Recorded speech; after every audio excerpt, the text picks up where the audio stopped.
Welcome back to Nightcap Chat, the pop culture podcast. We talk all things comic books, video games, movies, TV shows, and more. Today, we are once again doing our holiday gift guide for 2020. We're talking all the great things to buy for Christmas, Hanukkah, and everything beyond. I'm Blade O'Neill. I'm Ken Brown. I'm Lance O'Neill. Oh, man, you guys hear how good Lance sounds with his new microphone?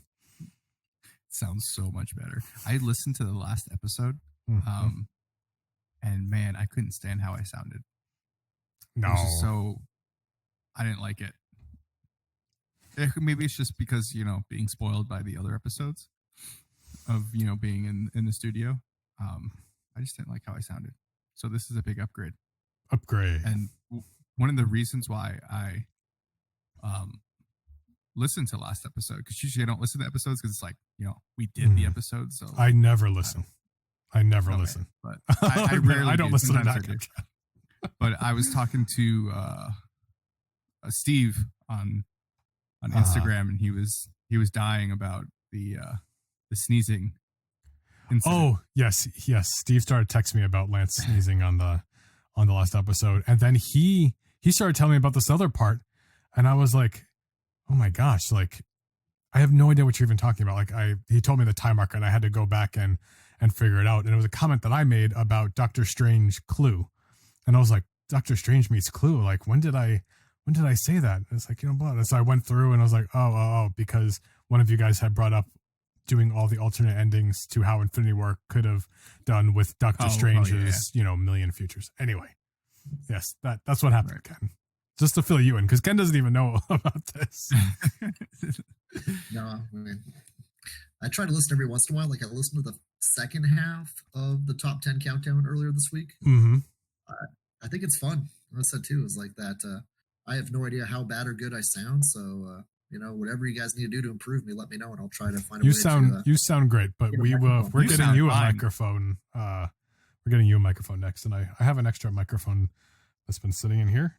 That'll at least be an upgrade for you. So, but we still have to get you like a preamp or something. So, I mean, we'll see what happens here. But as we are wont to do, we are getting off track here. Man, it's been who are you talking about? My goodness. And before we dive into this, I don't want to lose sight of thanking you all for taking the time to listen, share, and subscribe. We appreciate all of your support. And I'm just going to go ahead and announce this right now, because there's no way that Lance and Ken are not going to agree to this. This year, Nightcap Chat, we want to do some Christmas cards for whoever wants it. So I'm going to be posting a little Google form to fill out. If you want a Christmas card from us, whether you have family or you don't have family, it doesn't matter. You want a Christmas card? Like we're going to get you a Christmas card. Like we're not going to let any of you guys not have a Christmas card this year. And how many of ever you fill out, I will take those cards I will drive them over to Ken and Lance and have them, sign it with, from all of us, actually have, I could write Blade, Ken, and Lance, but it's, you have to sign your own name, right. That's the thing, so if you want a Christmas card this year, we will be getting you one. So look out for that on our Facebook page. We'll be posting the little form. If you don't want to fill out the form, just shoot me a message if you have a different social media. So we will be doing that. If you want a Christmas card, you let us know. Another thing, we are now on Pandora, so that's cool. I submitted that back in April, so I'm glad. I thought, oh man, maybe this podcast isn't that good. We're not getting on Pandora. That would have been the first rejection, so that would have been weird. But we are finally on Pandora, so glad to be part of the Pandora family after submitting after all these months. So hi, if you're listening on Pandora. I feel like that's a weird one. Pandora? To get put like last, like I just find it weird that we're on all these other ones, but not Pandora. It's because of who they have deals for the automatic distribution. So we are hosted on Podbean, and they send it to iTunes, Google Play, Spotify after you have 5 episodes. YouTube. Yeah. But then here's the thing, though. We're on Stitcher and Castbox and some other things, and I know some of you guys are listening on those. They pull their feeds, if I'm not mistaken, from iTunes. So once you're on iTunes, they get their feeds from iTunes. It's really complicated. It's I didn't realize, Pandora was even not a part of it. So I had to manually do Pandora, as well as like iHeartRadio and stuff. But now we're good. iHeartRadio. Is that how it goes? Sorry. Yeah. Well, we're on there, so it's okay. It was under 5 seconds. No DMCA. We're good. That's right. So it's been a year roughly since our last holiday gift guide, and I don't even think we called it holiday gift guide, but we're calling it holiday gift guide from now on. We have a jam-packed episode, so we're gonna get through these. Ken sent me this list, and oh my goodness. Yeah, this is gonna replace your Toys R Us catalog that you used to get in the mail every year. You used to circle what you wanted as a kid and put your initials next to it. This is going to be the replacement. I don't know anybody who didn't do that as a kid. Like, I always talk to people. I thought it was something that, like, me and Blade did and our cousin did as like little kids. No, everybody does it. Like, it's crazy how many people like had the Toys R Us guide and would circle it and put their initials. Like, I talked to so many people about it, and every person I've talked about it was like, yeah, I used to do that. Yep, used to circle it. I mean, it used to be even further back in the Toys R Us catalog. I mean, I kind of despise the internet for this reason, because no longer for my child can I get the Sears, the JCPenney, the LaBelle's, or any catalog that is just the best toy catalog I remember ever. Yeah. And Kayla's hiding behind the tree back there, which is great. Speaking of my has she ever circled out of the catalog? Did she circle? She circled out of the catalog too. Did you ever circle anything out of a catalog when you were a kid? Like for Toys R Us catalog, like I want this toy for Christmas. It's Toys R Us. It's that even saddens me more. There's no Toys R Us anymore, right? Yeah. Except in Canada. The new Toys R Us catalog through Drawn to Comics and through Nightcap Chat. That would be a dream come true. I would feel like Santa Claus for the rest of the world for the rest of my life. Yeah, this is the holiday gift guide, and I have a feeling that a lot of most, it probably won't be all, but a lot of things you probably can order through Drawn to Comics. Probably not some of these first things that we're going to talk about right here, just because you don't sell video games, unless you do. Amazon, Target, plug. Wherever you can get the gifts that your family wants, I highly recommend. If you get them at Drawn to Comics, I love it. If you get them elsewhere, just make sure your family's happy. That's number one thing about the holidays, is that share and love and peace with your family, and just showing appreciation for everything that you guys do for each other throughout the year. Beautiful stuff. All right. So I think we would be remiss not to start with what is just obviously probably the number one gift this holiday season. Hugs from Lance. Hugs from Lance. Hugs from Lance. Yes. That's what we all need. Just a little. I'm down. As long as we do, like, you have a COVID test before, I will hug. You have to take your temperature. I'll give you the best hug. Oh, just take your temperature real quick and let's hug it out. I'm down. Yeah, hugs cost $100. But if you can find one this year, because they're selling out everywhere, if you don't have one by now, like, you're gonna have a hard time finding them. But we're upon a new console generation. We have the PS5, and I'm calling it the new Xbox because what it's actually called is slipping my mind, and I keep forgetting what it's actually called. Series X. X, yes, yeah. Okay, Xbox. We went from 360 to Xbox One, and now we're X. Like, what is their naming scheme here? I think they really dropped the ball in the name, because I'm not gonna lie. The only reason why I remember what it was called is because I looked it up before the podcast. There you go. And when the initial announcement of the name came out, the code name for it I thought was way better than what the name actually was, which was Scarlet. Yeah, that's right. The Xbox Scarlet. Yep. Well, I was like, oh, that's cool. Like, that's different. Now we're doing Xbox X. Like, what? How many X's do you need in a name? Like, what? Especially after the Xbox One, which was the third Xbox, and what do you now call the first Xbox, which was just Xbox? You can't call it the Xbox One because the Xbox One is the third one. And the 360 is the second one. I don't even understand why they didn't do the 720. Like, or, it was just like, what do you guys, I don't know. They don't know what's going on. At least PlayStation sticking with PS5. What year did the first Xbox come out? 2000. Okay, I'm gonna get it right. 2. What? Yeah. No. Is Yes. it 2002? It's either 2002 or 2001, I think. Original. Let's see. Just a decade of Xbox now, or something like that. That's So interesting. 2001, November 15, 2001. Yeah, the first Xbox. Yeah, it was around the time when the Lord of the Rings movies were out, and I had the Fellowship of the Ring, so. But it wasn't based on the movie, even though they came out with a Fellowship of the Ring game. You're right. So 2021 would be the double X year, right? Yes. That's what they should have done. Xbox X. It should have been XX, right? Yeah, for 20. Xbox 20. Any of those things would have been good. Yeah. I mean, like that.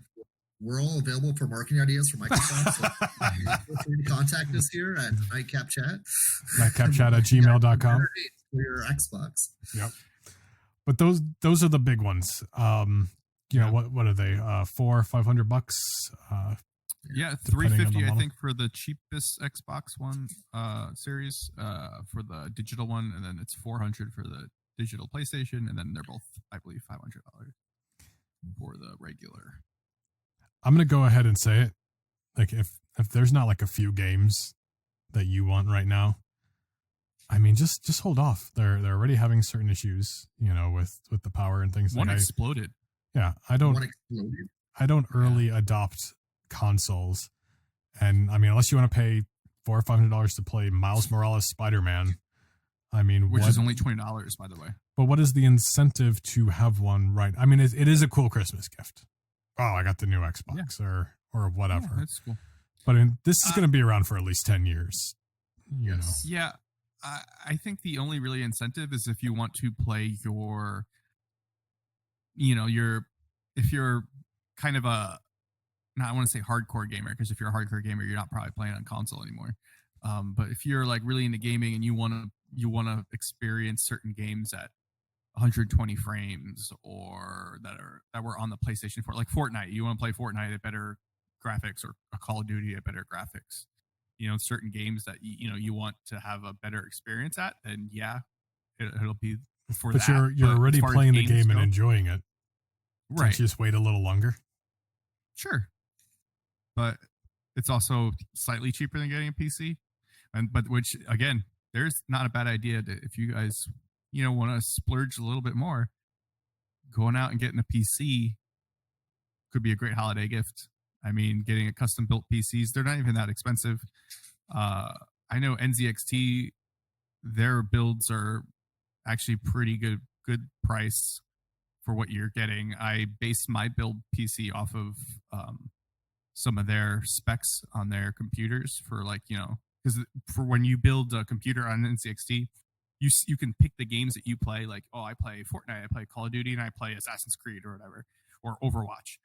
And you say, okay, I want to pay this much for my PC. And then it'll show you, okay, well, here's the specs for this PC, and you will play Overwatch at 140 frames, Fortnite at 120, and this game at 160 frames. And that's what it could play at the max settings. So it explains to you everything, and they'll just build it for you and send it to you. And it's actually a really good price. Like, my build was only I built it myself, and it was only a couple $100 cheaper than what they were asking for. So that's not a bad way to go too, if you're looking for your little gamer or whoever it is you're trying to shop for. Yeah, absolutely. That's a great idea. And I'd say building a PC, if you've never done it, it's very easy. If you could do that little game as a child with the different shaped blocks and the different shaped holes, you can build a PC. Basically. That's all there is to it. That looks like it goes there. It probably does. It really is that simple. I don't even care. It's true. I mean, within reason. Yeah, and if you've ever played MS-DOS games, where you had to do some functions, then you'll know how to boot it up too. CD/Lord/CD Yes. Oh my goodness. Wow. That's a trip down memory lane. So Ken has quite a list. So since we're on these more expensive items here, Ken, what do you got next for these solid higher end gifts here? Yeah, well, one of the things I was thinking about just breaking down is just the comics that if you're going on your high end big gift comics that you're wanting to stay like at $500 or less on. Yep.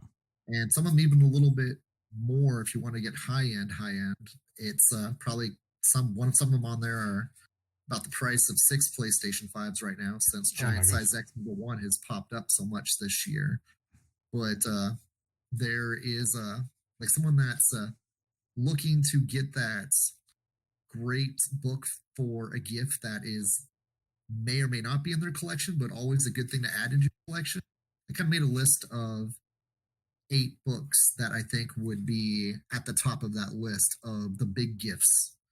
And the top one on it was obviously Giant Size X-Men 1, because Disney getting access to Fox this year was probably the biggest news that came out in pop culture comic book history of where X-Men's going to go when it comes to collectability. And Fox did a great job with X-Men when it came to getting them into the public eye, but Disney's just going to take it to a whole new level, I feel.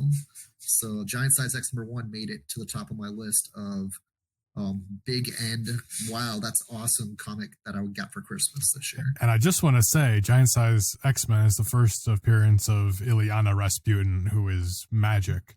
So I mean, it's that character's first appearance, not as magic, but it's Ileana Rasputin's first appearance. And I know of all the things I'm picking out of that book, maybe magic is not the most significant thing to people, but to me, that's why I looked into buying that this year. And I was like, oh, well, maybe not.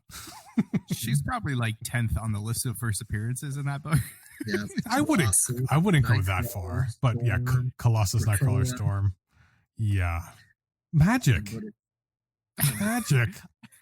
Come on. Magic. But I'm just saying. That was my top 10 list. But the next one I would say too with this Christmas is Ultimate Fallout when it comes to big comics. That first appearance of Miles Morales, Spider-Man. And Miles Morales just previews number 9 is what you mean. The what? Previews number 9 or whatever it was. Course, dude. Yeah, put that one as your B list for that one, but go get that Ultimate Fallout number 4 if you're looking for a high-end book you want to add to your collection. It's just going to keep on getting more and more valuable as the years pass. There's the polybagged editions, and it's a good book to have for the long term for yourself. And that was my number 2 on the list. Spider-Man 129 and 300, Punisher and your first Venom. Those are always solid books to add during the holidays that keep on getting more expensive each year. So, your prices are going to continue to increase. So if you're going to put that type of budget into a comic, these are books that aren't going down anytime soon. Yeah. Marvel Spotlight number 5, the first Ghost Rider I've seen jumping up like crazy lately.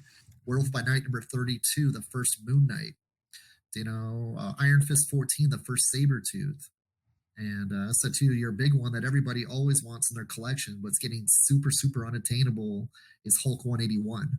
Yeah. These are books that aren't going to go down anytime soon. And so if you're looking for something like that, okay, I want to just nail it out of the park this year on a high-end crazy gift, those are the books that I think are your top listers, because they're not quite Silver Age books yet, because the Silver Age books are getting so unattainable for key appearances. These Bronze Age books are heading that way too. So if you're looking to add something into that queue, those are some high recommendations for you. I'll tell you too. Hulk 181 is not going anywhere. No. If you're going to buy that book, just buy it. And two books that you listed are going to explode soon. And I'll tell you why. First appearance of Ghost Rider, that is going up, but we don't have a significant Johnny Blaze yet. And if and when we get that, and it's a big hit, I mean, it's gonna be the same thing as what happened to Strange Tales, Strange Tales 110, first Doctor Strange. right? Yes. It's, an announcement will make that book blow up. Like I regret not picking that up for $300. Like I almost did, and then I didn't. And days later it was $1,000 book. And that same thing can happen to Ghost Rider. Another thing I regret it. I don't even want to talk about it. Miles Morales is blowing up.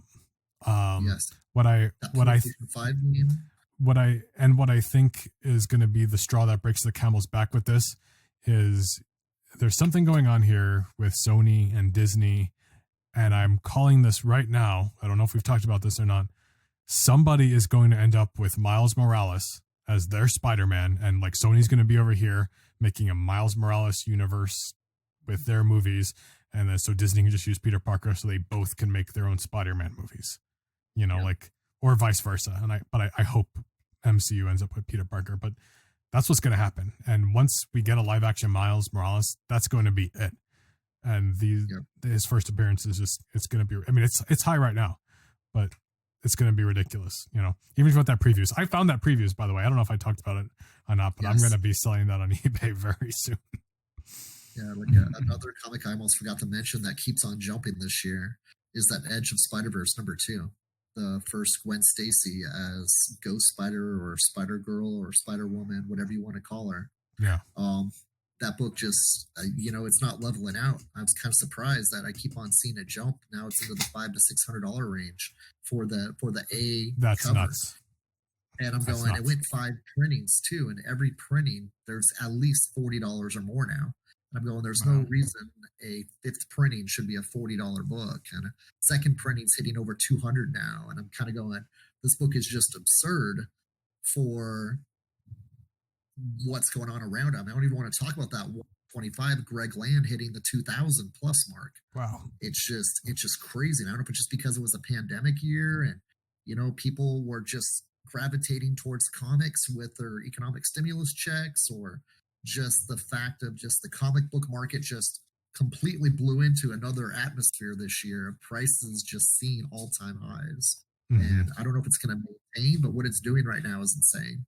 Wow. It's weird that some of these new characters, like even Kamala Khan's comics, depending on the variant, it's either $2,000 or $800 or $500. Unbelievable. And it's like, it's ridiculous that the prices for comics that are like 5 years old are this expensive. Yes. Like the supply to demand just doesn't seem to matter. It's just like, this person's going to be popular.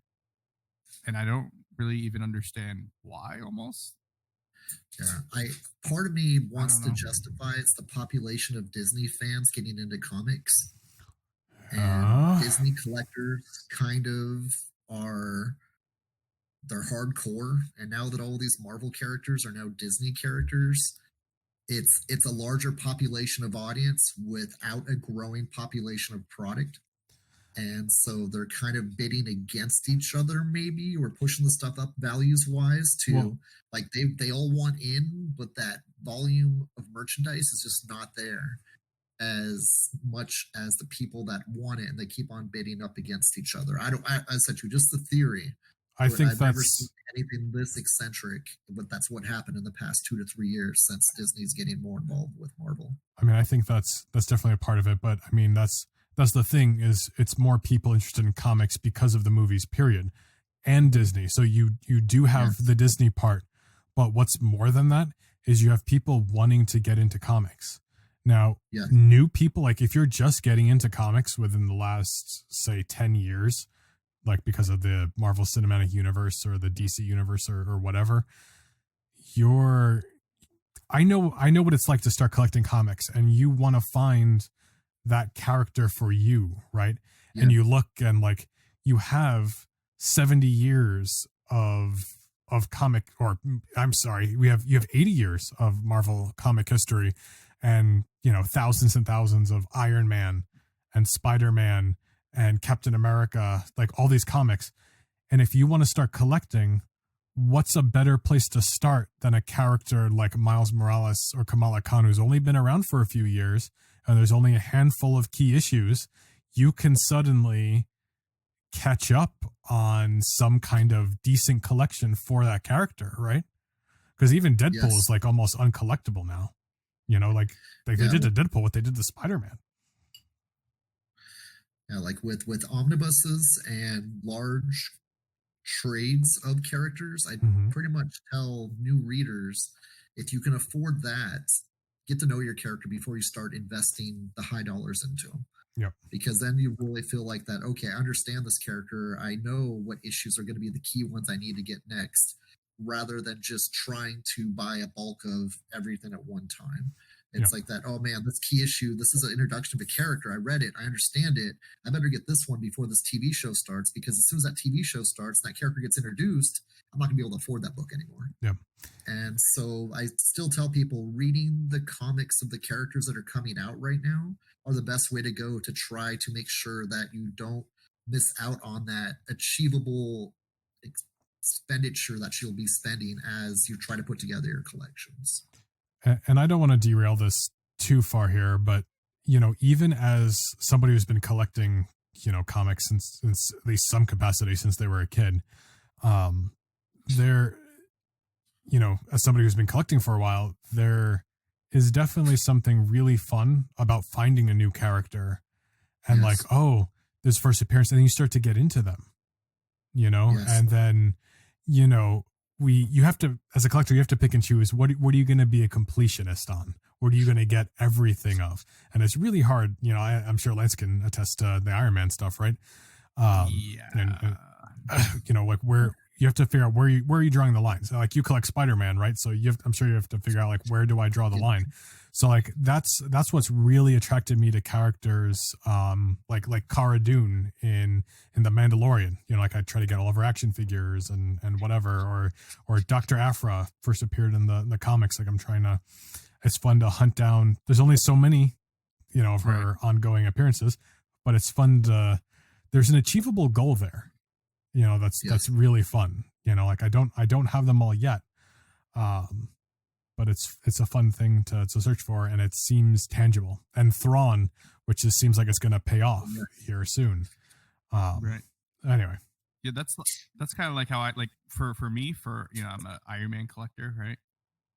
I only collect the OG Iron Man like run, right? The first run, and that's it. Like Tales of Suspense, 39 to 99, or 100. I don't even remember. And then Iron Man 1 and, you know, to continue, and then that's it.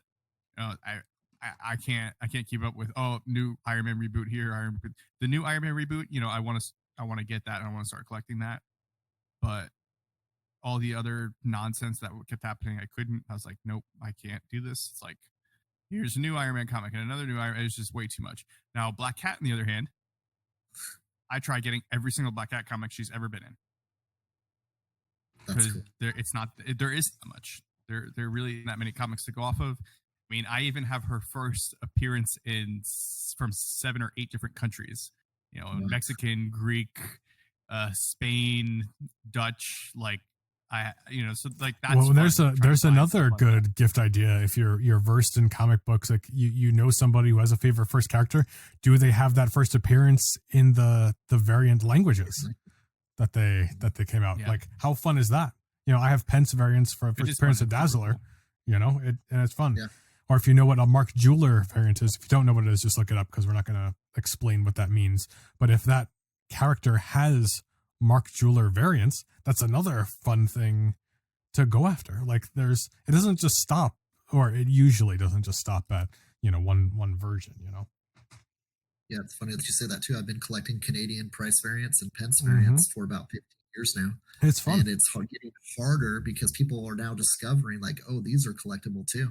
Yeah. And so I'm kind of glad that we were ahead of the game on that. And like that, it's fun to find something that works for something that you enjoy, and it hasn't really become mass collecting yet. Ken, we were, man. Thing, no, go on. One thing that was like also overlooked when collecting comics, especially like comics that came out like the 90s and stuff, and maybe even the 80s.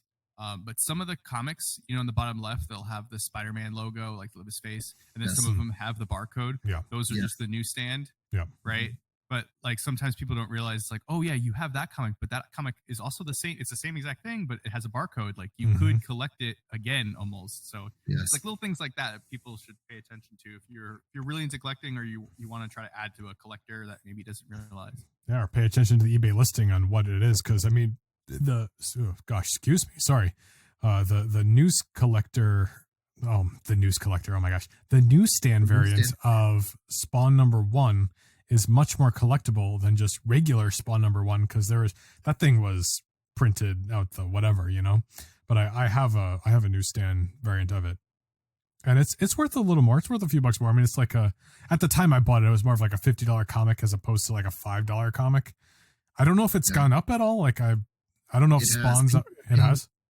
People are starting to pay premiums of 3 to 4 times for a newsstand in near mint over the standard direct editions now, because there's this theory that a lot of people damaged the newsstands before they bought them. Yeah. And so it's harder to find a lower percentage of print run in higher grade in the first place. I picked one up for like $15. Yeah, so you got to steal in that, because people are paying over $100 for Spawn #1 newsstand editions now, which is crazy. Yeah. I mean, even if you don't like Spawn, it's a cool, iconic comic, and Todd's a great guy. I say you have to figure out, where to draw the line and stuff, but there's certain issues that it's just comic book history. And if you have the opportunity, like, how can you not? You know what I mean?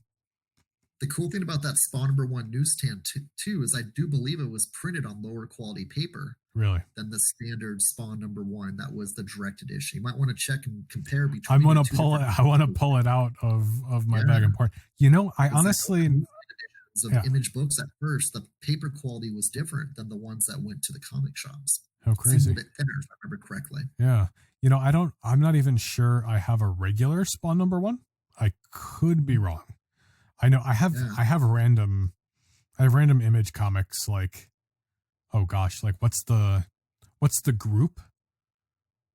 Like the Image or what? I think it's Image. Like the group of characters. Youngbloods. I have like the first Youngbloods. I might have first Wildcats. I'm not sure. Cyberforce, Wetworks. Probably have Cyberforce. That sounds familiar. But little things like that are cool, just because you never know. Yes. Well, what do you got? What do you got next on some good gifts here? This is kind of fun. I know it's going to be a little bit of a while before people can enjoy it, but a Disneyland trip ticket for the family. Okay. Yeah.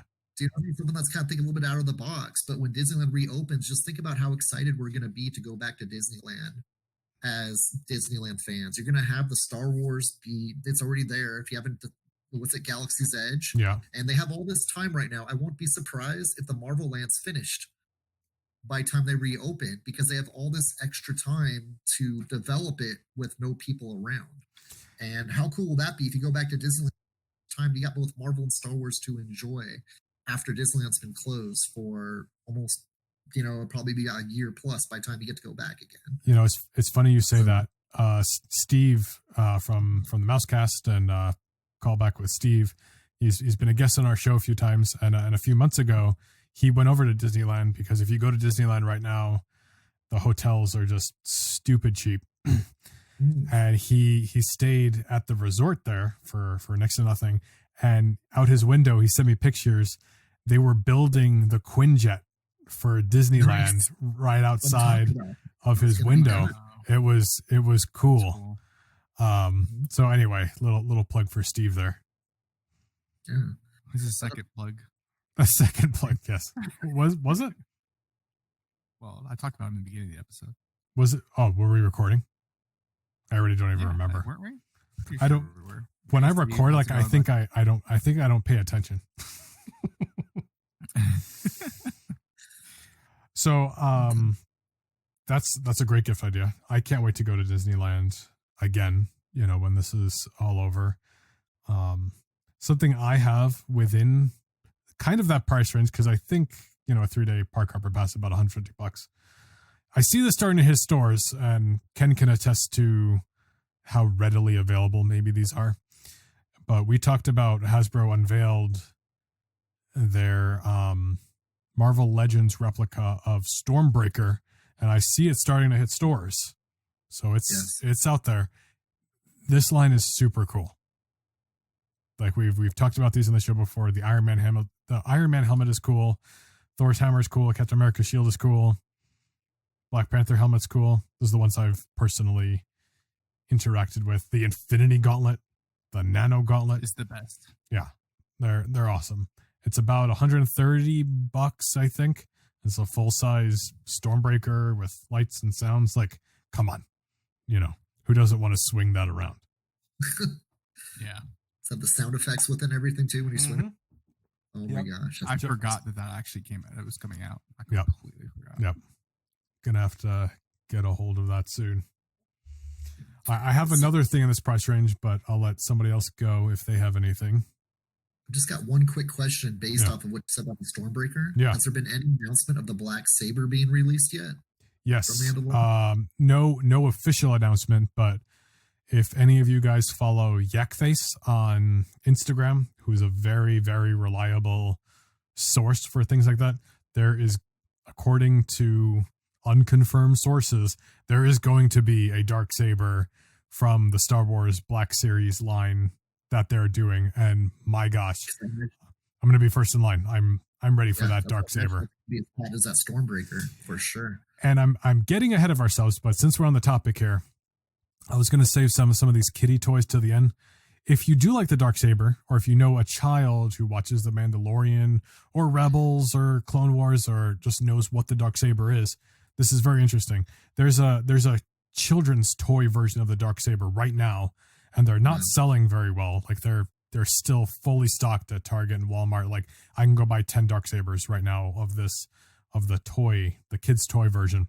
Now, my wife showed me this article the other day. It is being marked as a dangerous toy for being mishandled because it's a hard piece of plastic, and I think kids are whacking each other with them. So it's about $30 for this, and quite frankly, I've almost bought it because it's not that bad looking. But I'm gonna hold out for the adult version, if you will. But since this is being marked as dangerous, I mean, who knows what's gonna happen with these things? Maybe it's worth buying one just because, like, this is the Darksaber that kids were hurting themselves with, This generation's Boba Fett missile firing. Yes, yeah, that's what I mean. That's exactly it. It doesn't even make any sense. Well, you can't have a wiffle ball bat too? Well, it's like a hard piece of plastic, like the whole thing. So like it's a wiffle ball bat. Yeah, but like the toy lightsabers, how it's like that soft plastic. This is like a thick piece of plastic. Like I don't know what to compare it to. I don't know what toy to compare it to. But it's like getting hit with I don't know what to compare it to. My mind is just blank. That's weird. But it's not like the toy lightsabers where like if you hit it, like it kind of hurts, like especially on knuckles. Like it's a hard piece of plastic. Yeah, interesting. Well, something that I have in this price range, I guess, now the toy lightsabers in the the expensive lightsabers, expensive lightsabers, is something also like video game related, right? So if you're playing video games, and maybe you have a significant other and you're so sick of listening to them, the video games being too loud, or maybe they need, they're throwing their headset across the room and it breaks and they need a new one, maybe get them a new headset. There's some Astros that are really good. Those are like $200-$300, or if you don't want to spend that much money, you can get like, I wear HyperX Cloud. They're great. They're awesome. They're good for like bang for your buck. They're like anywhere from like $100 to $50. Do they squish your ears though? No, that's why I love them. They're really comfortable and they don't touch my ears. Like my ears don't like get that like like when you're wearing earphones and then your ears start hurting after a while when you're wearing it like headset. That's the worst. And I was wondering if there was something wrong with me.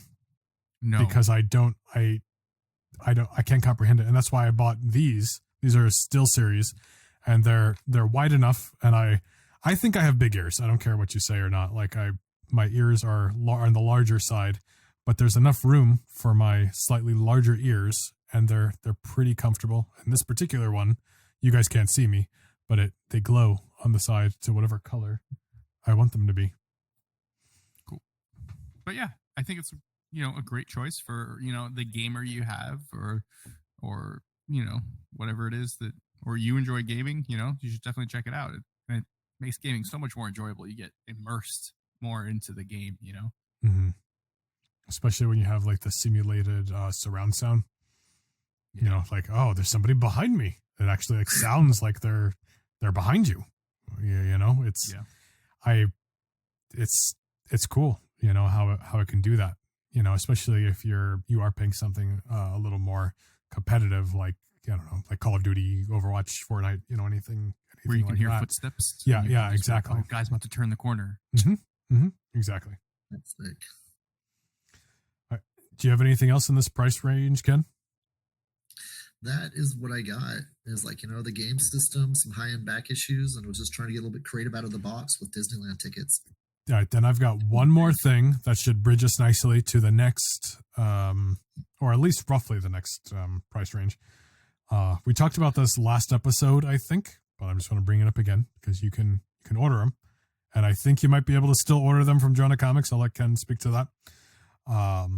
But if you have somebody who collects HeroClix just released a giant Galactus again, and he is huge. He is awesome. I do not have one. I do not know that I'm getting one for Christmas. But more than just a giant HeroClix, he is a cool figure. Very well painted. And even if you don't play with him that much, you just have this giant Galactus. It is awesome. You can still get him, right? You can still get them, right? Reorder, but Susan's just telling me like we haven't seen it arrive yet, so I hope that we're not going to get that. Oh, you ordered another one? Yes. Oh, okay. So hopefully it'll arrive. I hope it arrives before Christmas, but you don't know whether or not. The shipping process of things will get you in time, but hopefully we'll get some more in before Christmas because those things are awesome. They look like statues quality wise. Yeah. And have it be a game piece and something that you could just have sitting in your living room or your fan room or your wherever you want to put it, dude. It's eye catching. It's awesome. I know what you're talking about, Blake. Yeah. And on that same subject, if you and your significant other or your friend or whatever, if you guys are into games, especially more advanced games, like if you have not gotten into HeroClix, I mean, that's an addiction in and of itself, and that will make gift giving going forward easy because you'll always have HeroClix to buy if you do get into it, right? Yep, always a new expansion. It seems like they have expansions come out 3 to 4 times a year. Like the X-Men expansion, I think, is the next expansion. House of X and Powers of X, I think that's the next one. Yeah, I haven't got the last 2 that I wanted yet. Oh my gosh. Yep. Oh my gosh. See, look, I'm already struggling. And I still want I want the last expansion. I want the Spider-Man, the Carnage one. I wanted the Carnage, whatever it was called, Maximum Carnage, whatever it was. And then the one before that was it was a Captain America set, but it had really cool characters. They called it a Captain America set, but it was more of like an Avengers set with cool characters because like even Blade was in there and stuff. I think it was just one of those things where it was like, well, how many times do we call it an Avengers set? Because there's so many Avengers sets. Sure. So I feel like they just had to do something different. But yeah, HeroClix are so cool. And one thing about the Galactus figure that I'm going to be interested in is the value of that figure with the recent events in games like Fortnite of Galactus destroying, being destroyed and sent to another universe and the whole thing. I wonder if the value of like Galactus stuff is going to go up just because like he's now way more in the know, right? Like if the word gets out about a character, you never know. And these 10-year-olds who didn't know who Galactus was are like, oh, this guy came. Right. And little kids can see that and be like, oh my gosh, it's Galactus, so cool. He's a Fortnite guy. You know what I mean? But I mean, obviously they don't know anything, but it's a demand. There's still a demand and the demand's going to go up, right? Sure. It doesn't matter whether they know, whether for one thing or another, the demand's still going to go up. So it's just be interesting to see like what happens with stuff like that, like the Galactus figure. There's been multiple Galactus figures, so it would just be interesting to see. But going off of expansions and Marvel, it's gonna get to my next gift. Okay. And I just bought one for myself for Christmas. Yeah, Mister. I'm so glad you showed me that, because this is birthday this weekend, and I was like, I'm gonna see if there's any new Marvel Legends expansions. And it's like, oh, look what I got. I'm like, what are you doing? No. I'm so glad I randomly came over to borrow your ladder the other day. It was an impulse buy. Okay, I saw it and I had to have it. So. Sorry, I just ruined the surprise. Yeah, for those of you who don't know, Marvel Legendary, right, is a card game, deck building game that you have all your Marvel characters and stuff. And there's a new expansion that came out. So if you know anyone that plays the game, there's an expansion that came out in July and an expansion that came out in October. The July one is really cool. It's Into the Cosmos, and it has really cool characters. It has the original Captain Marvel. Right, it has Quasar, Adam Warlock. The bad guys are the Grandmaster and Magnus, and there's another one, and there's a couple other good guys. The expansion's so good; it's one of the best expansions one of the best small expansions they've ever done. Because there's big expansions that are like 400 cards, and there's small expansions that are like 100 cards, and this is probably one of the best small expansions. And then there's another one that just came out in October, November called. King of Realms, I believe. But it's a Black Bolt's on the cover. It looks really cool, but it's basically the Inhumans. It's like Black Bolt, Medusa, Karnak, and all them. The villains, I'm sure, is just Black Bolt's brother. But two pretty cool expansions, especially the Into the Cosmos one. So there's another game that, hey, someone might not have yet, or you can get someone into a game. That's definitely something I recommend, and I think I've recommended it every time we've talked about any type of like gift giving, right? And that's a game to get into that would allow you for more and more gifts to expand the game, because there are so many expansions. They just announced 4 new expansions for next year. Wow. Which is awesome. What's interesting is the Black Bolt one that I was just talking about. That one was not announced this year, but they put it out, and they didn't put out one of the ones they did announce, which was the Eternals one. So I'm assuming, are waiting for the movie to come out, because that one never came out, and they just put in a small expansion. Yep. But exactly what happened. They announced, which is weird because they didn't even announce the Eternals for next year. The 4 that they announced is in January.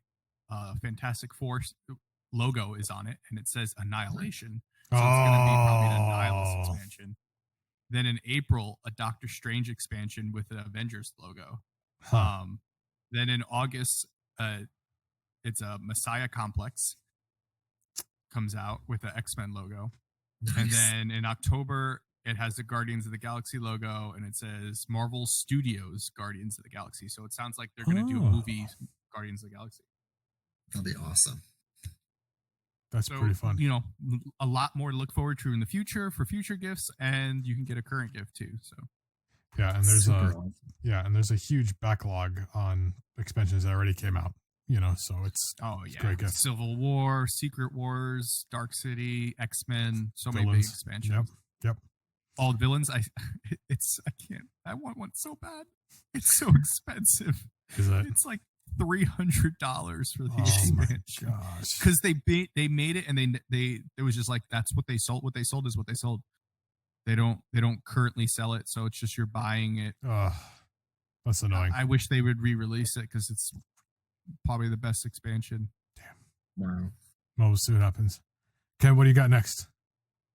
Let me see. Something that I see every Christmas, and it seems like it always seems to dominate kind of each year, something different, but they seem to be throwing out more and more pop culture connections each year, and that's Lego playsets. Yes. There is people out there that love their Lego playsets. And this year, just like every other year, they put out something super cool. And one of my favorite things I've seen during this year were the life-size headsets of like Iron Man's mask Uh-huh. and Black Panther's mask, and it's a Lego Build-A-Set. Yeah, there's a And it Boba just Fett too. looks like it's something that is not only fun to build, but it's a great looking piece to display. Mm-hmm. And not only do you get like the regular play sets, but these new expansions of catering to the collector and pop culture is just an absolute must-have for Lego fans and pop culture fans. And I think that's something like that. It's in a range of like $200 and less. I mean, I think if I remember correctly, that's it depends, you know. Like I've recently got back into Legos, or just not back into, but into Legos because of the Star Wars ships. Yes. But I mean, like, depending on the size of the ship, like they can be as low as like $40 depending on the size of it, but they can go up to like 130, 200 depending on, premium. Yeah. And that's not counting like the Ultimate Editions, because they did an Ultimate Edition Millennium Falcon where it's so big. It's like $700 though. Like it's ridiculous, but it's, especially if it's something you do with, a friend or significant other or something, like they're fun also just to spend an hour or two just to build together, like we have, it's a great family gift. Yeah, totally. Lots of fun. They're even better now than they were, like the designs of the ships and stuff. You can get a TIE fighter, an AT-ST, AT-AT. I love the Star Wars ships when it comes to Legos, but I'm trying not to overdo it because like you're going to run out of space. You gotta pick and choose, They're getting smart too. They're putting out themes now too. It's not just like a Spider-Man Lego set. They're doing Spider-Verse Lego themed sets. They're, Gotham City doesn't just have Batman. It's got like Catwoman mini pieces and Harley Quinn mini pieces, and it's got like the Bat Jet. I mean, you could pretty much like they're getting as expansive as they can and capitalizing on every opportunity they can to pull in what we love and know, but then Lego-wise it, which has really, really been brilliant over the past 10, 15 years of Lego just picking it up and taking it to a whole new level of appealing to the pop culture collector. 100%. Yeah, Legos have been great lately. Within a similar sort of I don't know, I guess we'll call it mid-level gift idea. I participated in this a little bit recently, and I think Lance has too, if I'm not mistaken. Stores like Box Lunch and Hot Topic are starting to carry pop culture themed houseware. Nice. Now, what do I mean by that?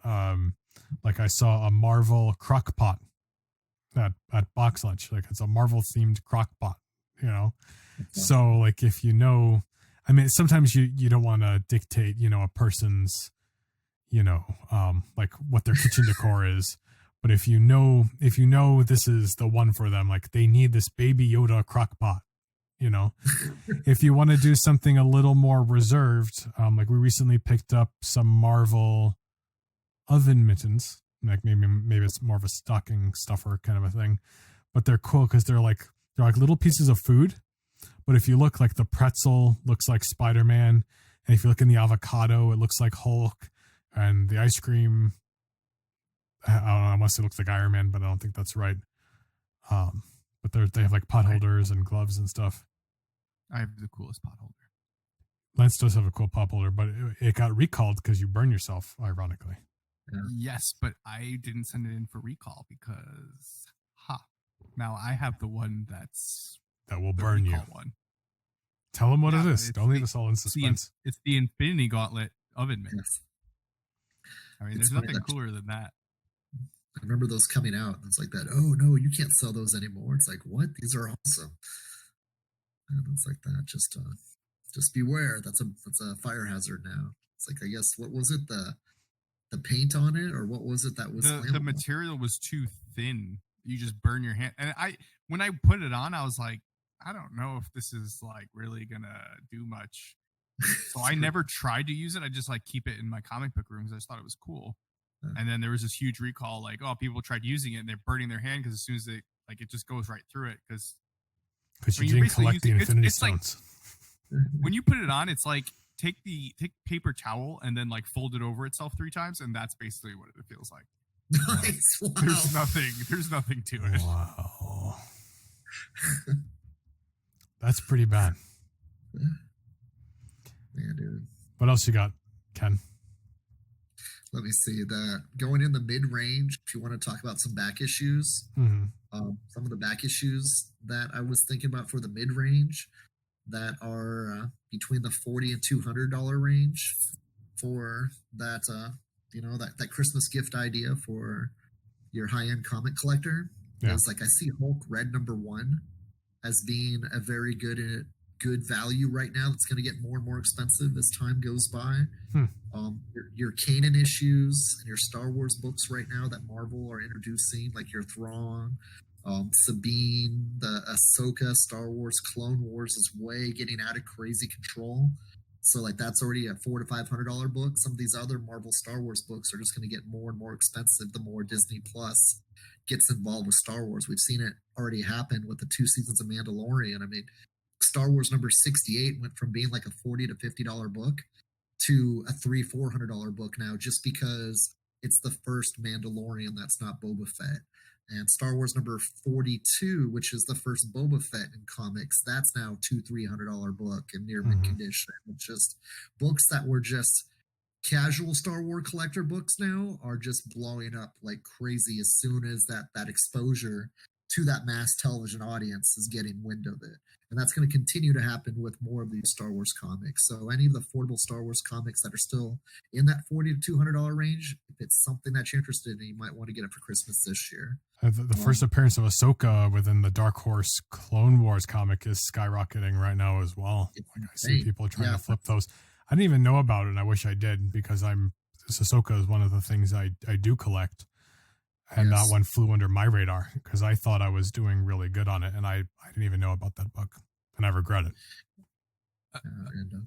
Another book in that range that hasn't made a jump yet, and I feel like it's just kind of gone under the radar, is the She-Hulk #1 first appearance of She-Hulk, right?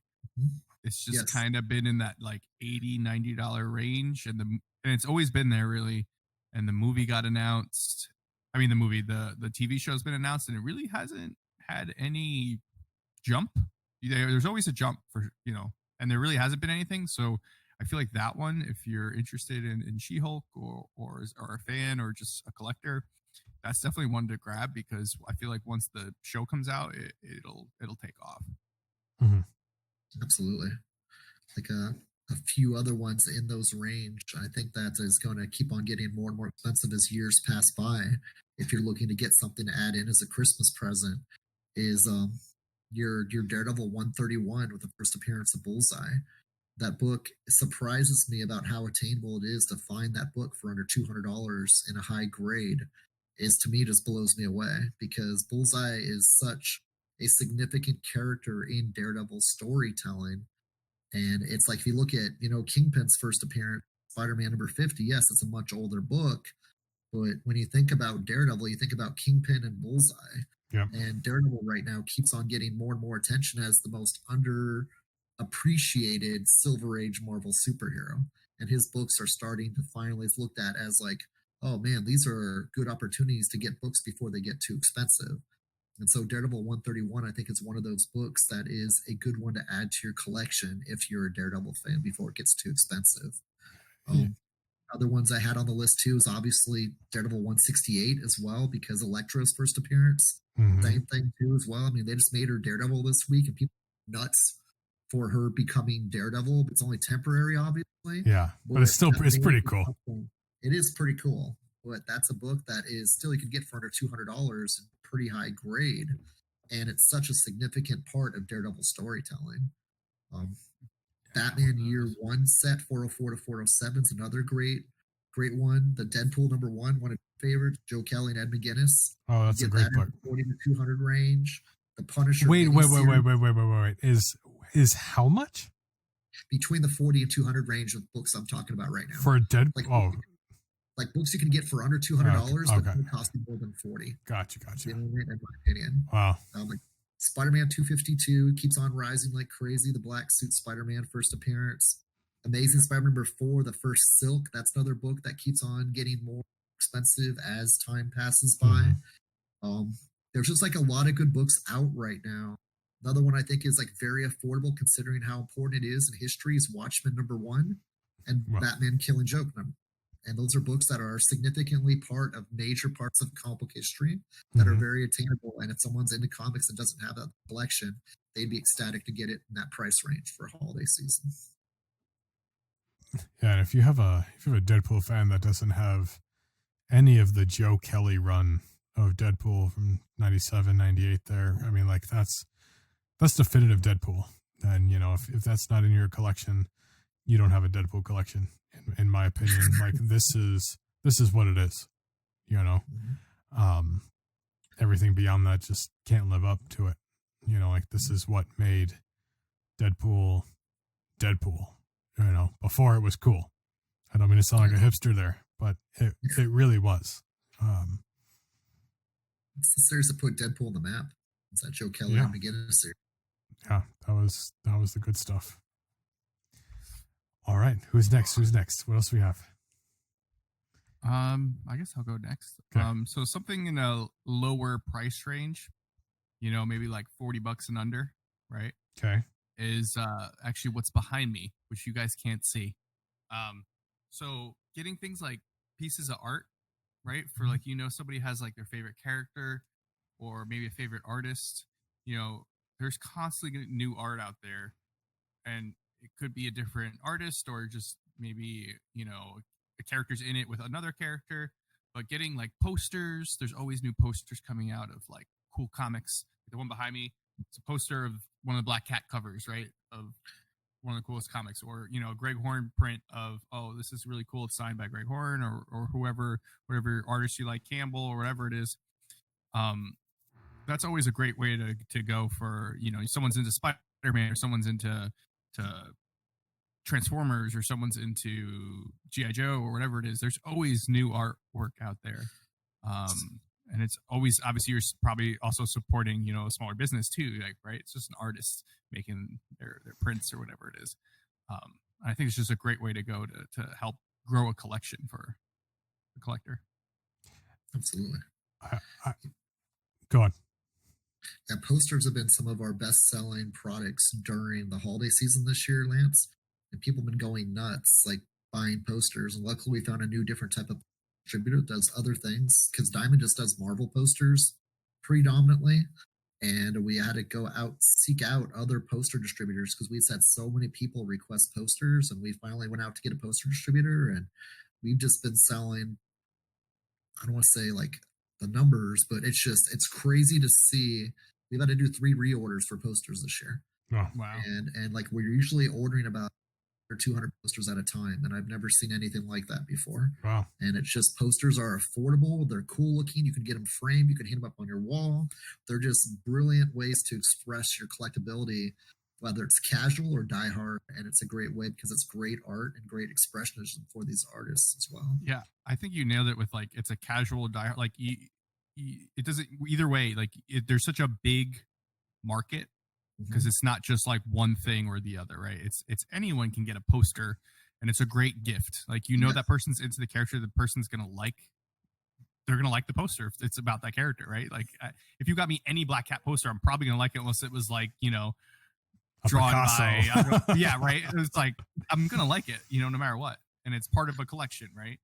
Yes. And it's so cool, and depending on what type of art it is, you can hang it almost anywhere, right? You can hang it in a bedroom or a comic room or a loft or a living room, whatever. But even if you're not a diehard fan, it's so affordable that it's okay to risk the $5 to $10 to, like, okay, my 6-year-old really thinks he likes Spider-Man. We're gonna get him a Spider-Man poster for his room until he moves on to Iron Man. It's more, a poster is more manageable than a little more than a print, and then that's, you know, a little more affordable than a custom piece, which you can also get from an artist. And if you're going to do a custom illustration from an artist, like, you better contact them right now, because I'm sure a lot of commissions are closing up for the Christmas season. But I mean, I'm really glad you brought that up, Lance, because that kind of outside the box thinking especially as comic collectors or all these different facets of pop culture, you do have a way of not only supporting a small business like an artist, because that is what it is, but you also get a unique piece for your collection. Like I know you guys heard me talk about Mirka Undolfo before on the podcast. She's an artist that's just blowing up. Her Mercy comic has been distributed by Image in the United States. The first volume just finished up, and I think they're starting the second one soon, right, Ken? Yes, I do have a second volume. Yeah. On tap. And like she just had a Kickstarter, for a statue for one of her originally created characters, and I was able to go there and support her to get the statue, and she's become so popular. Like, I saw it got funded already, so I knew I was getting a print because of where the Kickstarter was. So I was like, I can get a print signed by her too, and all I have to do is like contribute to funding the statue. Like, it was awesome. Like, there's gonna be a print, there's an art book, and it's gonna be signed by her. So like, I get to support this artist that I really like, and that's gonna be a really fun part of my collection now. And she lives in Italy, so like I don't have easy access to meeting her at a convention necessarily. I hope she comes out here, but I think this was a good opportunity to have a piece like that. Absolutely. All right. The only other thing I have is really small. So what else do you guys have? That was my last thing. Oh, okay. So Ken, this is all on you now. Wow. Okay. A lot of things that I remember as a kid that were really fun was what's in your stocking. Okay. You guys feel about stocking stuffer stuff? Okay, so that has to do with the last thing I have, and actually you made me think of one other thing, but we'll come back to that. This is a great stocking stuffer, especially if the person collects. If you think the person collects this, and you are scared to buy this for them, don't be scared, because they don't have them all, and there's new expansions coming out like every week. It's gonna be fine. If they collect Pokemon cards, they're super affordable. They don't have them all. There are so many different variants. Like, you can go to your local comic shop. You can go to Target, Walmart, whatever. There's packs. There's boxes. There's the little thing with the 3 packs with a promo card and a coin. It's all good. I promise They don't have them all. Like if somebody just bought me like Pokemon cards and adult age appropriate beverages, like that's it. That's all I need. Like, I don't need anything expensive. Like, Pokemon cards are great. I love Pokemon cards. I have so many Pokemon cards. So to answer your question, Ken, I think stockings are almost better than presents. Yeah, aren't they? Because like it's just a wonder of who knows what. Like there could be 100 packs of Pokemon cards in there. There could be HeroClix and Pokemon cards. There could be so many different things, and there's no like Reese's cups. It's just a box, and I don't. Right, and it could have candy. It could have so many. It's such a variety. It's so much fun. Yeah. So me and Alicia, like, we both love like stocking stuffers and like just packing stockings so much that we give each other 2 stockings each year. Nice. Because it's just so much fun to get like so many little cool things. Well, you can also stick gift cards in there. Yes. Oh yeah, you could stick anything. It's great. I love stocking stuffers. And Blade, I think you nailed it on the head. Like things like Pokemon cards or HeroClix are like great things to add to the stocking stuffers, not just candy and like, silly things or I mean, you can have like race cars, like there can be so many fun things and cool things in there. As long as it fits in the stocking, put it in there. Like it doesn't. There's to me, there's no price value that you could put $100 item in there. And no, gosh, like, 100%. Just put whatever in the stocking. This was my favorite part of the list was stocking stuffer ideas for the night, and like that things I loved. Like, it doesn't matter even to this day. If you put a Hot Wheels in my stocking, I don't care like how old the person is. You can share that enjoyment with your kid and yourself if you both get a Hot Wheels in your stocking. Because you could even just do races. You push them across the living room up and play with your parent or your brother, your sibling. Like Hot Wheels were just priceless stocking stuffers. I mean, talk about something you get for like 94 cents at the lowest price I've seen, and make a kid happy for hours. You put 5 Hot Wheels in their stocking and just watch what happens. I mean, it's pretty crazy. Like Polly Pockets is the other type of thing too, if it's for a daughter, or something that is just like so easy to fit into a stocking, but brings hours of fun for your daughter or your son. And something else too, I don't know if you guys got this or not, deck of cards. But now it's like Uno games. Like Uno games have so many pop culture themes. Oh, like there's man. We got Mario Uno, Avengers Uno. I mean, Uno is a blast. You can play with the family. Every kid can unless everyone starts making up their own rules. Well, just play the rules that are good for your family, Blade. That's I know. Did she tell you about that? Did Susan tell you about my Uno rant? But man, dude, he's got to loosen up on that. She didn't realize that Uno was like my trigger, and I had this whole rant about like my kindergarten like worst experiences where people just start making up the rules as we go. Like, you can't stack, but you could do a reverse 4, and then I win. And like, what do you mean? Like, you I can't go out with a wild card. That's illegal. I play all the time. Yeah, and we have house rules. So. Yeah. I went to Drona Comics over the past. I think it was the past weekend. The whole like last 7 months have been like a blur. But she brought up Ken's wife brought up the Uno cards. You guys should have been there. Like, oh man, like. I want to like Uno, but like I hate Uno just because when you play in elementary school, all the kids make up stuff and it's just not fun because everyone has different rules and you're not establishing what's right, what's wrong. It's not in the rule book. And I start talking Monopoly, and that's a whole nother thing. That's the same thing there. Like what do you mean you put the money into the pool and you land on go and you get the no, give me a break. If you're playing Monopoly, if it's not in the rule book, like you're not doing it. You know, you can do your side deals all you want, you know, but no, we're not making stuff up here. So when Blade comes over to play, you explain before you do that's the lesson of the night we're hearing tonight. Yeah, Blade, I have an idea for a podcast. Okay. Oh my gosh! All right, we need to just the game's like $3 on a computer. Just play Uno. Yes, you can play Uno on the computer, and you don't have to worry about like rules. Like that's true. The computer, it's the rules that are on the computer. That's true. We're not making up anything. It'd be hilarious. That brings me on to the next stocking stuffer. That is really not a stocking stuffer, but I wanted to talk about a stocking stuffer price. Did you guys see that Queen's Gambit Netflix show? So my wife has been watching it, but I was playing video games. But I had one ear off on my headphones, so I've like half seen it. Is my answer. It's so good, and it celebrates a game that's centuries-year old. That seems like even to today, you can get people excited about playing if they just have any interest in playing games. Is the chessboard. I love chess, and if anybody ever wants to play chess with me, I will play. I'm not that good. Yeah. I'm better than you if you've never played it. Well, I'm not that good. It's such a fun game because it doesn't matter how good.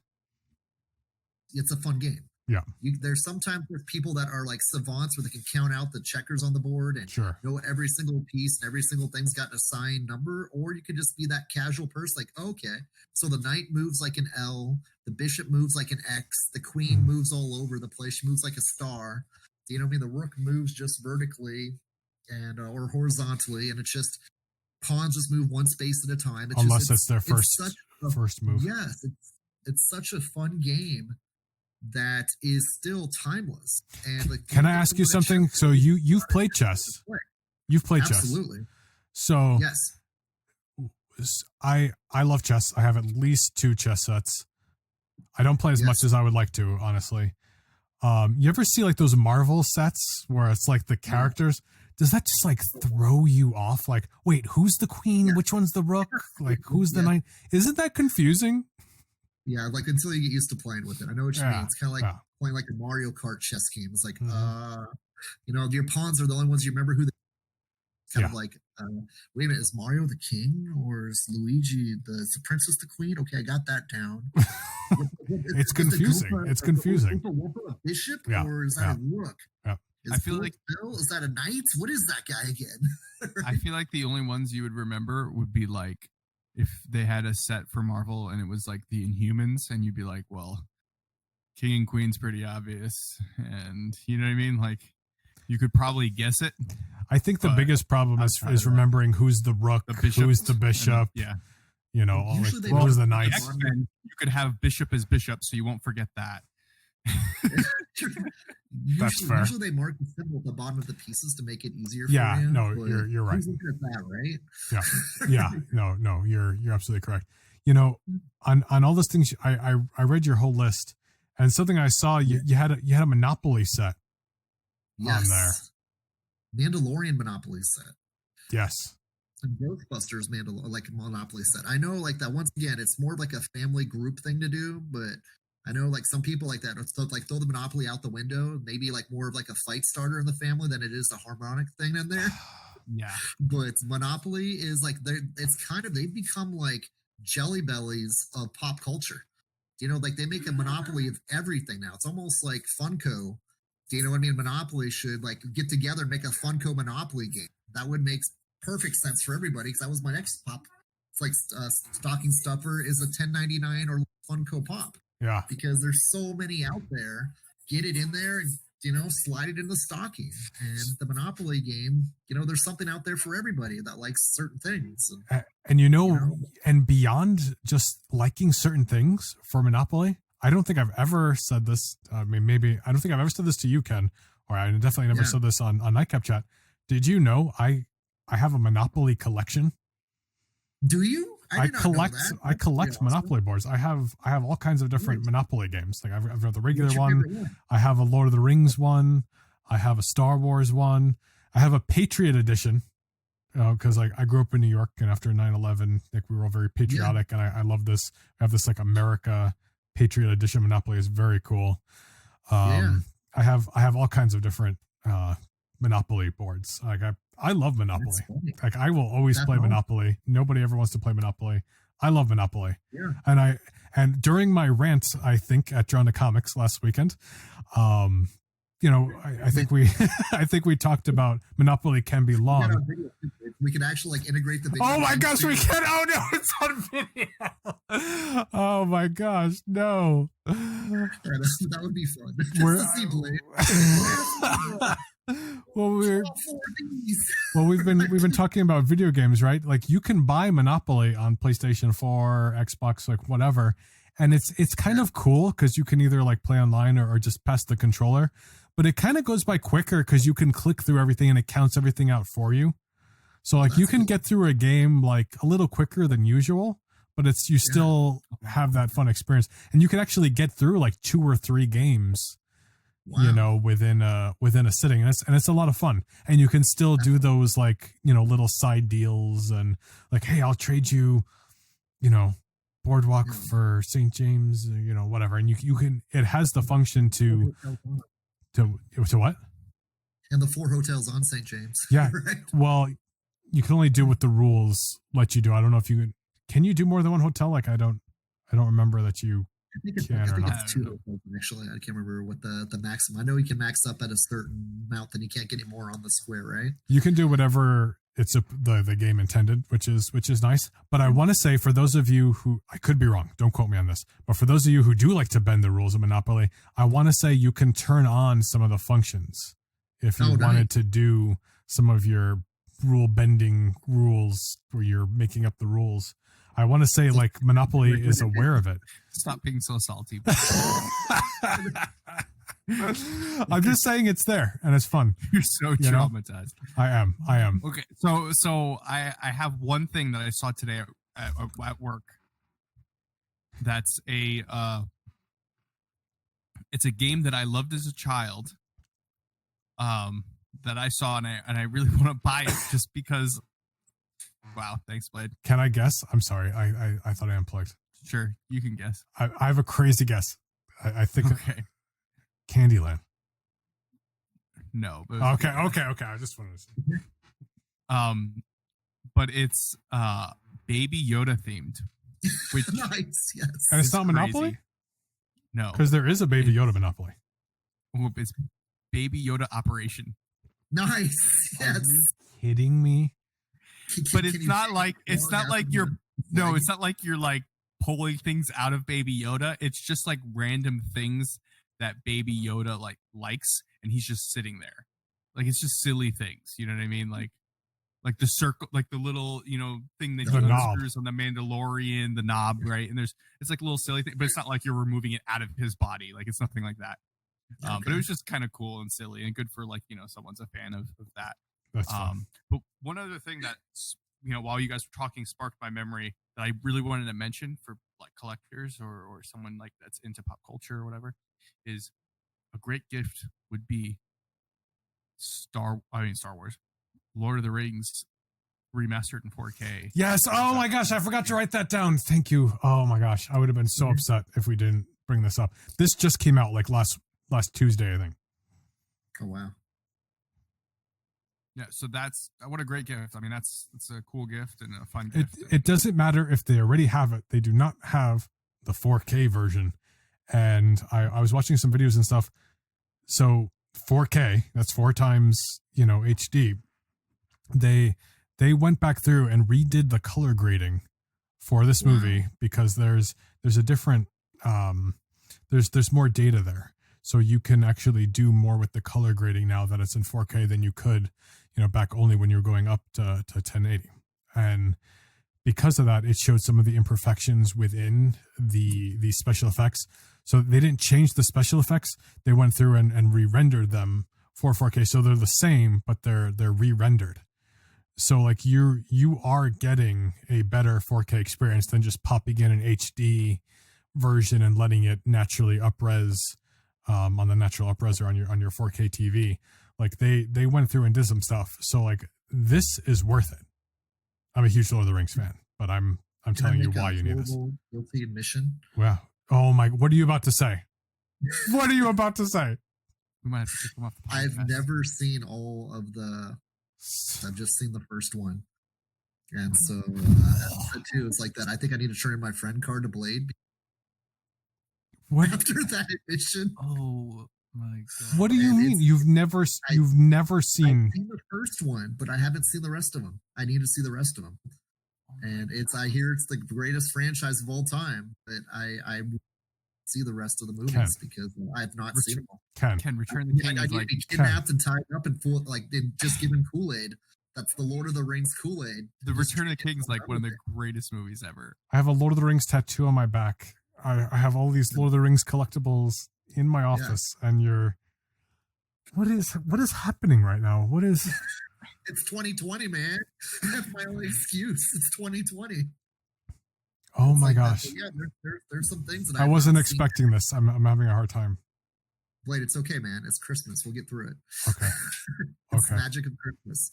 I'll have a chance. Like I said too, no one's ever gotten me gifts before. I mean, I've seen the first one before, hanging out with friends, but yeah, I said too is like that. You know what I mean? I've never had a chance to go watch all of Lord of the Rings. Yeah, we're gonna change that. I haven't read many books in my life outside of comic books. Mm-hmm. It's like basically the only like actual book that I've read is like all 3 of the Lord of the Rings and the Silmarillion. Yeah, it's as I said too. People tell me it's one of the most. The sad thing is I've seen more Harry Potter movies. And I did not say I would ever say that. And because I was never a Harry Potter fan, but Susan discovered Harry Potter and I started sitting down and watching them with her. But Lord of the Rings, we've never sat down. But you liked Harry Potter? I'm not saying that's I'm not saying that's a bad thing. I'm just asking. It's decent. I'm not like excited to watch Harry Potter movies, but I'll sit there and watch them. So I must, if I can get through Lord of the Rings, I'll probably love it. And I said too, is I just need the time to spend 3 to 4 hours to sit down and watch them. Each of them. Exactly. That's what I'm saying, dude. I don't have very much time where I can sit down and watch 3 to 4 hour movies. I mean, to me what happened with it. To me, Lord of the Rings like ruined Harry Potter. I'm not saying they're bad, but like, there's a different level of the writing, and then the mythology, and I don't even want to call it more adult because that's not even correct. Because I mean, I'm just gonna stop because I'm gonna talk about this for like another hour. But we're gonna fix this. To catch me up on Lord of the Rings. Yeah, that's the thing. Like, I want to hear narration, like where you guys read the lines, and we do like 4 1-hour episodes of just you and Lance. Gosh, we could probably do it right off the cuff. Yeah, we could start right now. Man, our next episode was going to be on Lord of the Rings, so now I'm trying to figure this out. Now. I'm not gonna be able to contribute much to that, but I'll sit there and I'll just ask questions and you guys can answer. Wow, it's like, oh wow, okay, this is awesome. I get it. So I'm gonna tie this back into the Christmas gift conversation here. Even if you are buying for a Tolkien fan or a Lord of the Rings fan or whatever you want to call it, Tolkien died a little bit ago, but his son has been publishing his works posthumously, however you pronounce that. I don't know. Recently, they've released a book called Beren and Luthien, The Fall of Gondolin. The third one is kind of escaping my mind right now, but check to see if those books are in their collection because it's part of the Lord of the Rings universe, and like they've only come out in the last few years, which that doesn't happen for Lord of the Rings. Like these came out in the 70s. We haven't really had new books in a long time, aside from what Christopher Tolkien has published, like the Silmarillion, the War of the Ring. Oh gosh, what is the other one called? Lance, I can't think of it. What is it called? The other book. So after they released the Silmarillion, the big book that they released with the elf on the front, and he has the dragon on his helmet. Come on. Do you have a letter it starts with? Nope. We could buy a vowel. I have the audiobook, so I'll have it here in just a second. Which actually brings me to... It starts with a G, doesn't it? It is called The Children of Hurin. Oh, no. So even if you do collect Lord of the Rings, how about buying some audiobooks so you can easily listen to it again? Because I have a copy of The Children of Hurin, and honestly, I have not read it yet. But the Children of Hurin audiobook is narrated by Christopher Lee. Wow. How huge. About that? Like, my goodness. Fun fact about Christopher Lee, though, he, of course, plays Saruman in the Lord of the Rings trilogy. He's the only cast member who actually met Tolkien in his lifetime. Anyway, you started talking about Lord of the Rings, and you got me on this tangent. I'm going to bring this back a little more to reality here, because you guys also reminded me of another thing that can be a stocking stuffer. We play games like Fortnite, and all kinds of games have this DLC stuff. And if you don't play games, maybe that seems like crazy. Maybe it seems like a money grab. Like, why am I spending money on cosmetics in a game or whatever? But, how about gift cards to PlayStation, Xbox, Nintendo, Steam? And like, let's buy these stupid skins, for Fortnite and whatever. What? Yeah, I just want my V-Bucks. I want my V-Bucks for Fortnite. Yes. That's fine. I mean, here's the thing. It's what? It's like $10, right? Yeah. How many hours of entertainment are we getting for this $10? Like, Fortnite's a free game, right? Like, Ken's talking about the Hot Wheels cars for 94 cents. Yeah, you get hours of fun out of it. I mean, we got a very similar concept here. Like, it may seem like something that's not tangible, but like, I mean, are you enjoying it? Because like, if you went out, to eat with your friends, like, I mean, what is that, like $100 for 2 hours of entertainment? Right. Like, that's okay, but $10 for something you're going to spend hours and hours and hours on, like, that's not okay. I mean, and a lot of games today have like battle passes, like Fortnite. Like, if you get the battle pass, you get Mandalorian skin with a Baby Yoda backpack. Like, wow, that's cool. That's cool. Like, like that. I'm just saying it's hours of fun. You may not get it, and you don't have to get it, but how much entertainment are you getting out of that? Yeah, I've probably spent like $70 on Fortnite, and I've put like a good 700 hours of gameplay into it. Wow. That's I about mean, where I'm at in Overwatch. Right, and you know, $70 I can go out to dinner for an hour. Mm. I mean, well, here's the thing with $70. Like, you didn't pay for Fortnite. No, I just chose to for cosmetics. And, well, I understand it, but what my point is, like, you have to buy Overwatch, and Overwatch cost $60 when it was new. Right, and I put 400 hours in Overwatch. Yeah, and I'm also at I'm approaching 700 hours on Overwatch right now, and I've maybe spent $10 here or there trying to get a skin. So like I haven't spent much more than $70-$80 on Overwatch. But here's the thing with Overwatch too, is like I've also bought merchandise. You know, right. So like, what's the entertainment value you're getting? Like, I think you can't lose sight of that when it comes to like these video game purchases for your loved ones. Yeah. Now the gaming industry is like screaming, "See, we can charge $100 for video games, not just only $60." Yeah, thanks, Blade. Wow. I'm just kidding. I'm kidding. It can be $100 over time. Yeah, you're right.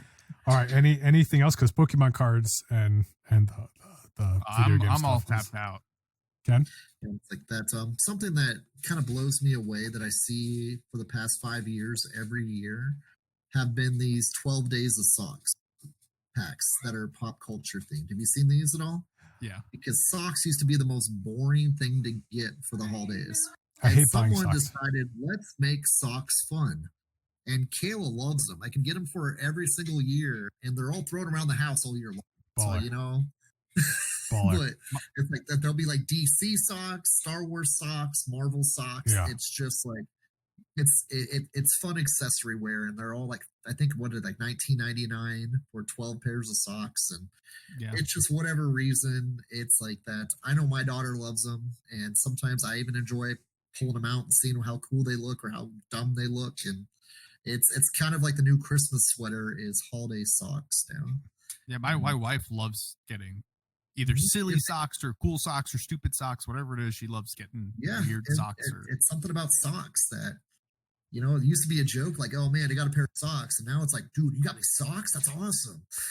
Well, it's kind of weird. The socks are non-cool socks or weird socks or whatever socks are relatively insignificant to your wardrobe. They're covered by your pants. They're covered by your shoes. You don't see them. Maybe they're poking out if you're sitting down, your pants right up a little bit.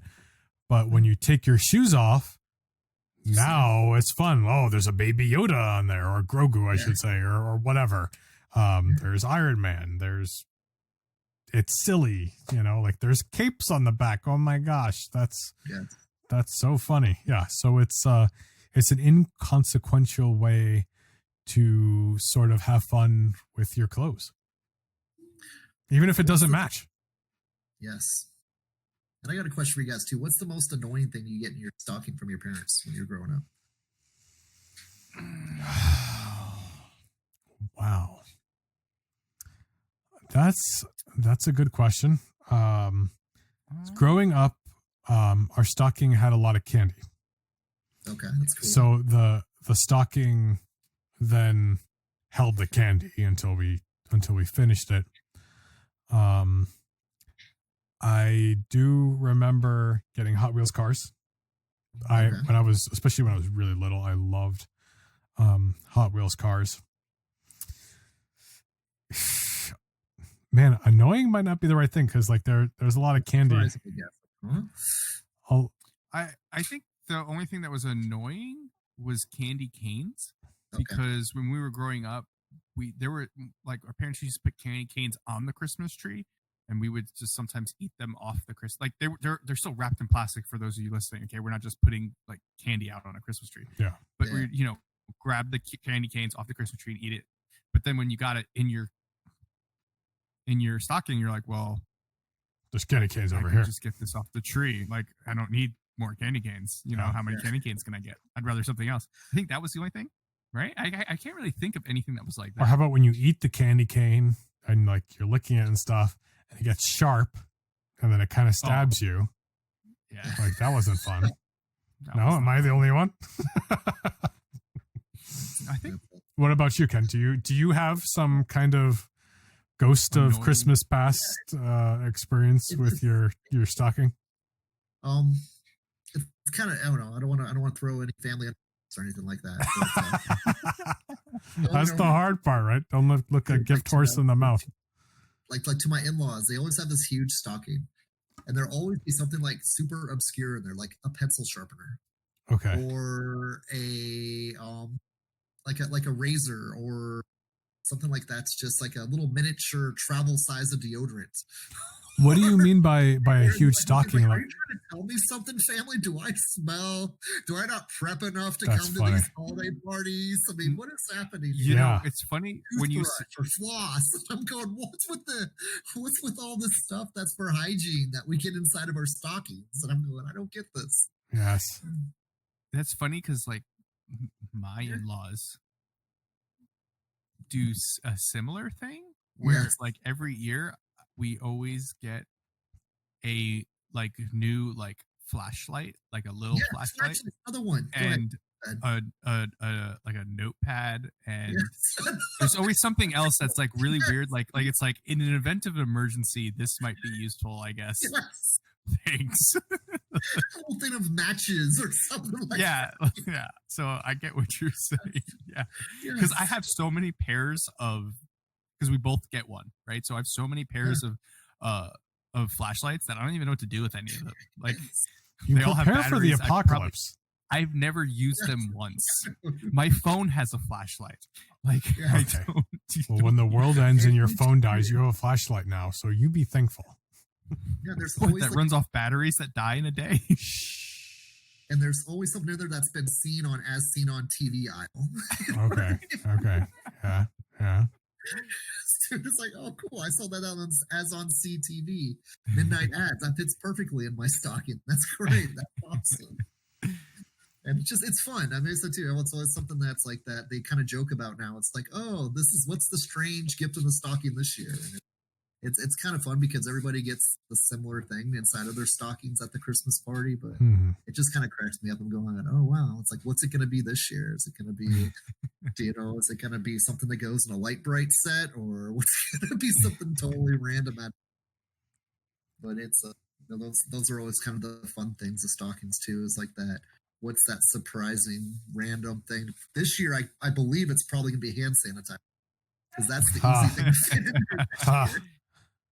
Gosh. So that's my prediction. Is that's going to be a larger bottle of hand sanitizer this year. I want to say something about hand sanitizer. Like all of you guys, all of us, I guess I'll include myself in this.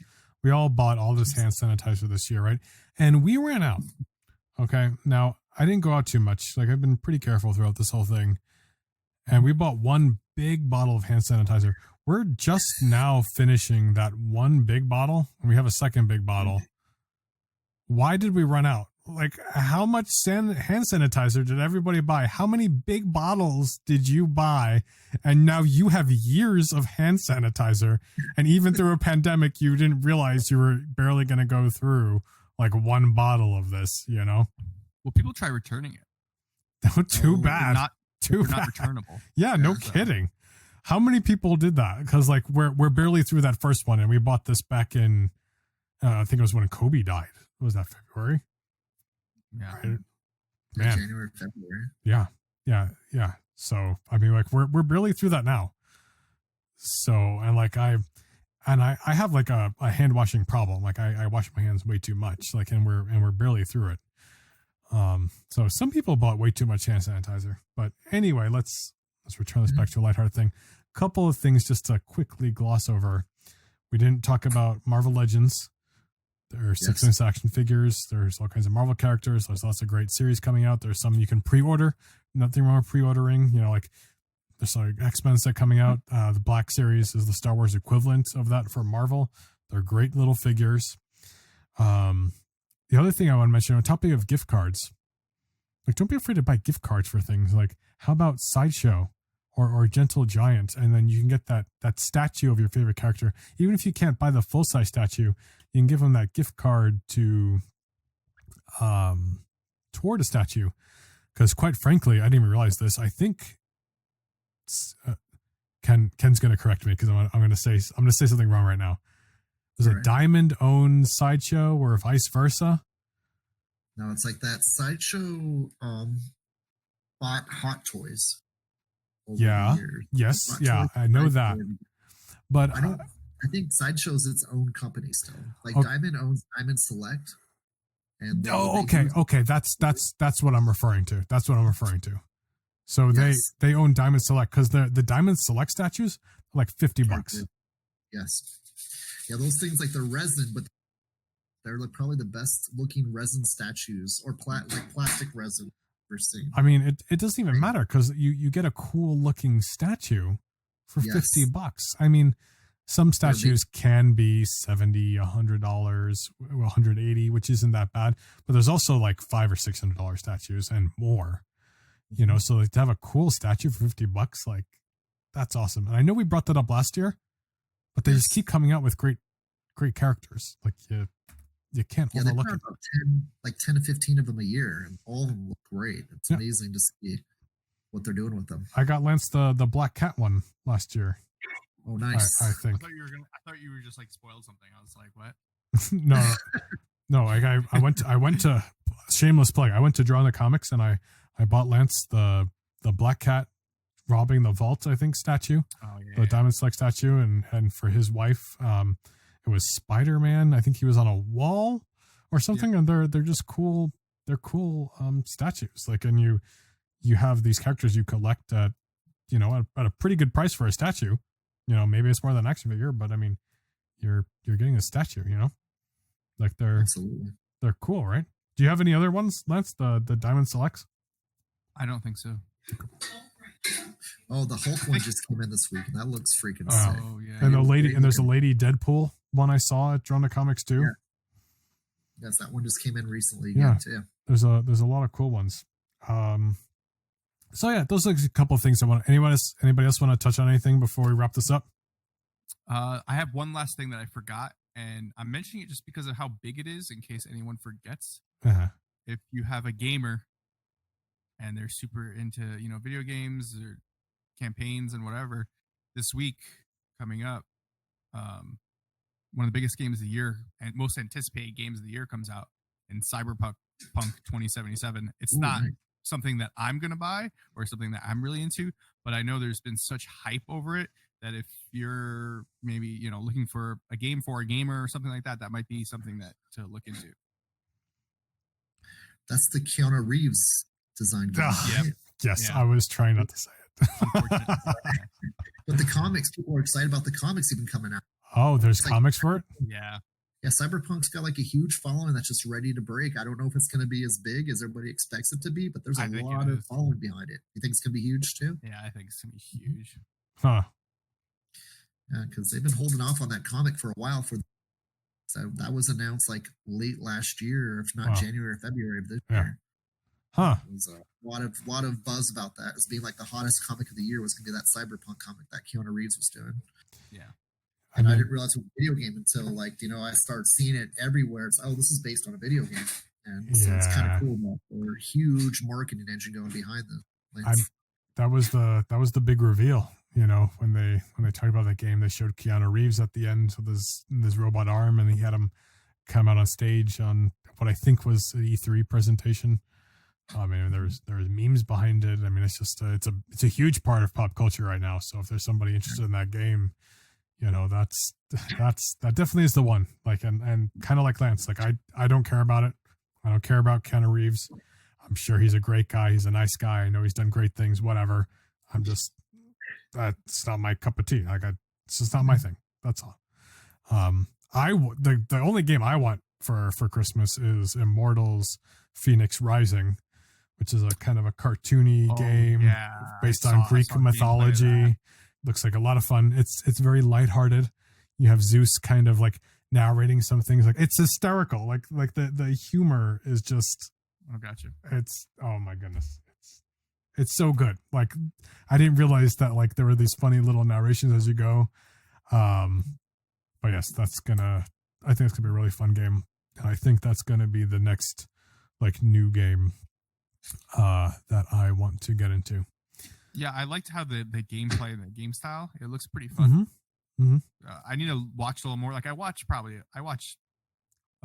couple YouTubers playing it, and it has my attention. I think I need to invest a little more time into looking it up and knowing more about it before. It's kind of like I haven't played Breath of the Wild, but I think it's kind of like that. It's an open world map, kind of a platformer with puzzles and stuff.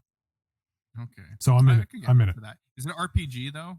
Is there like upgrading armor and stuff or no? Yes, because you unlock different things. Then you unlock like the wings. So you found like the wings of Icarus, and now you've unlocked the flying thing, and so on and so forth. So there is a bit of that aspect as well. Looter? It's not a looter though, right?